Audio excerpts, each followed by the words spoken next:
everyone, this is Jason Bell. Welcome to Poker Vlog number 10.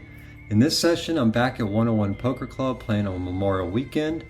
Now, I played on Sunday night, thinking that a lot of people would be off on Monday, but there weren't that many people off because only 3 tables were going of 1-3 no limit. There was a tournament, when I showed up, there was a tournament that was wrapping up, and there were a couple of tables of PLO, but only 3 tables of 1-3 no limit. That's okay. The table that I sat at was full of a lot of every night regulars. Everybody knew each other really well. I'm not really familiar with playing on Sunday night. Usually I play on Fridays and Saturday nights. But you know, it was a good session. It was a fun session, I should say that. It was an up and down session. And so played for 4 hours and enjoy.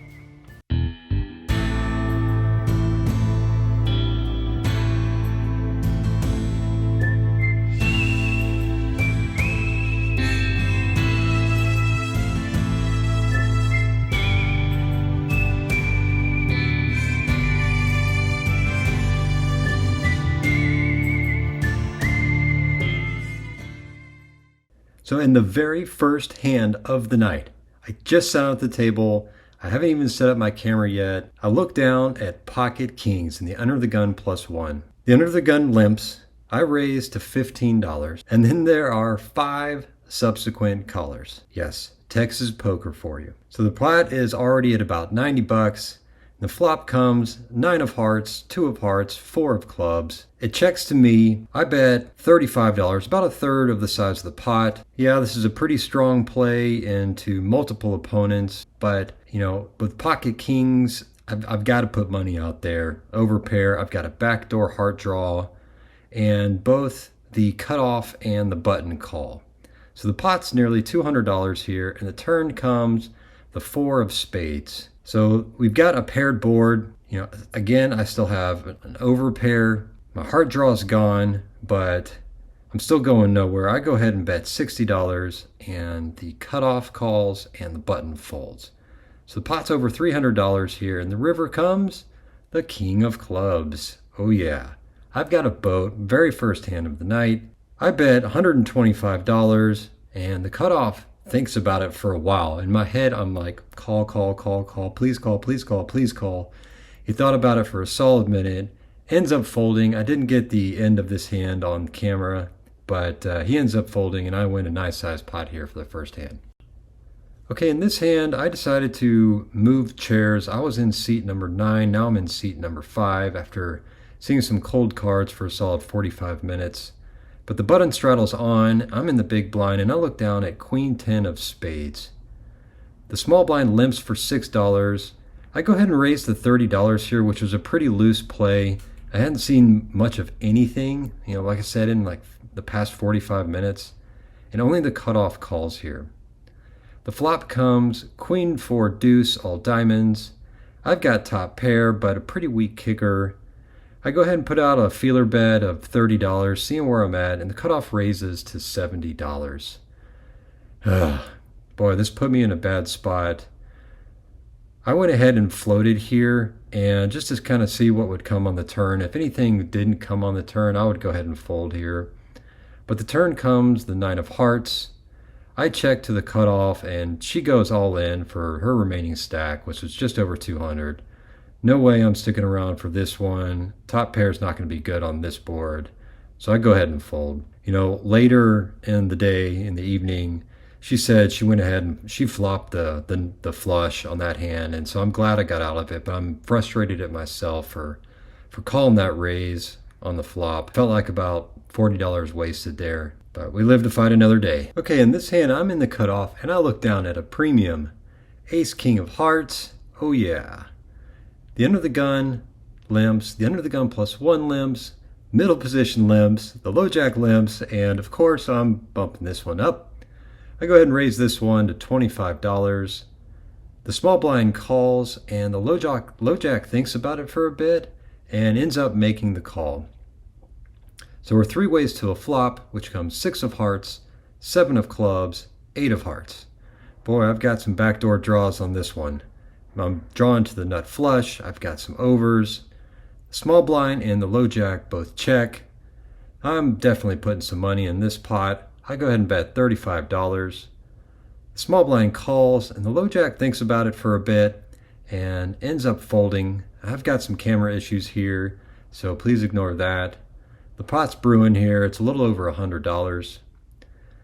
So we're 2 ways to a turn, which comes the 6 of diamonds. So the small blind checks.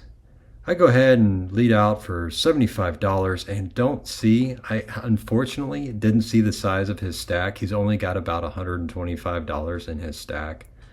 And he thinks about it for quite a while. He goes into the tank for a solid minute, maybe minute and a half. He ends up going all in, and of course I'm not going anywhere. All I have to do is put in $50 more. I've still got overs. I've got a nut flush draw. And so I go ahead and put in the $50. The pot's a little over $400 at this point. And the river comes the 5 of hearts. Oh yeah. Now I don't have the nuts here. There's, I guess a 7, 9 of hearts could make the nuts, or would make the nuts. But nope, I'm going to take this one down. I win with my ace high flush here, and the small blind ends up mucking his cards. Nice sized pot here. Okay, in this hand, I am on the button, and I look down at Queen of Diamonds, Jack of Spades. The under the gun limps, the low jack limps, the hijack raises to $15. The cutoff calls. I call. I'm in pretty decent position here. The under the gun calls and the low jack calls. This is one where I wish I could have had this one over. You will see why here in a moment. The flop comes 10, Queen, 10, Rainbow. The under the gun, low jack, and the hijack, they all check to the cutoff, who then bets $10, a measly little $10. I, of course, with top pair, decent kicker, I'm not going anywhere. I go ahead and make the call for 10, and the under the gun also calls. So what on earth does the cutoff and the under the gun have here? The pot's a little over $100, and the turn comes out the 7 of clubs. The under the gun checks. The cutoff bets $25. Again, really, really small size bet in relation to the pot. With my top pair, I'm a little bit worried that he's got a 10 or maybe, a better queen. But I end up deciding to call here. And the under the gun calls as well. The river comes out, the ace of diamonds. And boy, there's a lot that could beat me here. The under the gun checks. The cutoff goes ahead and bets $50. Again, just a minuscule, bet in relation to the size of the pot. An ace can beat me. A 10 can beat me. Just a number of hands can beat me here. There's no flush on the board. Yeah, I guess there's a straight possibility with King Jack, but in all likelihood, I'm in a bad spot, and for some reason, I go ahead and call the $50, thinking that maybe he's got a worse queen than I do. I mean, the odds are that he doesn't have a 10. The other gun goes ahead and folds, and the cutoff shows 10-7 offsuit.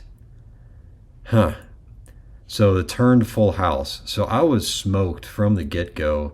This is one where I wish I had back. This is one where I just flat out threw away $50 right at the end.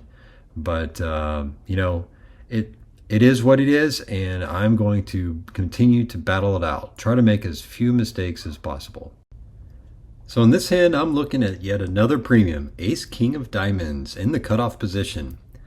So the hijack limps. I go ahead and raise it to $16, and the small blind, who has a VPIP of about 10,000% the entire night, he calls, and the hijack calls.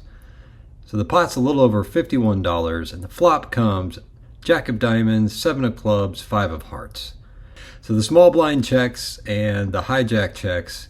I go ahead and bet $20, put in a nice little C bet here, which is about 40% of the pot. Both the small blind and the hijack go ahead and make the call. The pot is a little over $111. The turn is the 9 of clubs. Here I decide to slow down a little bit. The small blind checks, the hijack checks, and I go ahead and check as well. It's just not quite there. I'm not seeing anything. Yes, I've got a couple of overs. There are too many cards. Somebody could have a jack, but it ends up checking around. The river is the 8 of clubs. The small blind with the 10,000 plus percent VPIP leads out for $50. The hijack folds, and any 10 makes the straight, any jack, really anything that paired the board, any pocket pair, they're going to win this one. So I decided to go ahead and fold this hand. Okay, in this hand, I've moved seats yet again, just haven't been seeing the cards most all evening. There are a few hands as shown where I did have some good cards. But here I'm on the button and there's a live under the gun straddle. I look down at pocket eights, the under the gun +1 limps for $6, the low jack limps, the cutoff limps, and after lessons learned from earlier in the night, I go ahead and raise this one to $35, and the under the gun +1 is the only one that calls. Dealer puts out a flop, which is ace king 7 rainbow. The under the gun +1 checks, and you know what? I'm going to try to take this one right here and right now. So I go ahead and c-bet for $40. The under the gun +1 thinks about it for a second or two and then goes ahead and decides to fold. All right. That was an up and down session. Played for about 4 hours. And on a Sunday night, it's Memorial Day weekend, so I thought that there would be a lot more, people playing. It's a lot of people would have off of work tomorrow, but I guess not. There were 3 tables of 1-3 no limit going when I sat down, and it was an up and down night. It started off very well with the pocket kings and the ace king of hearts, I believe. It was a great session, but I got cold cards there at the end. This last couple hours, not much I could play. I had pocket eights where, an ace king kind of scary board. I c-bet and won that pot. So I bought in for $400 initially, added on for an additional 100. So I was in for 500 and out for $365 for a loss of $135.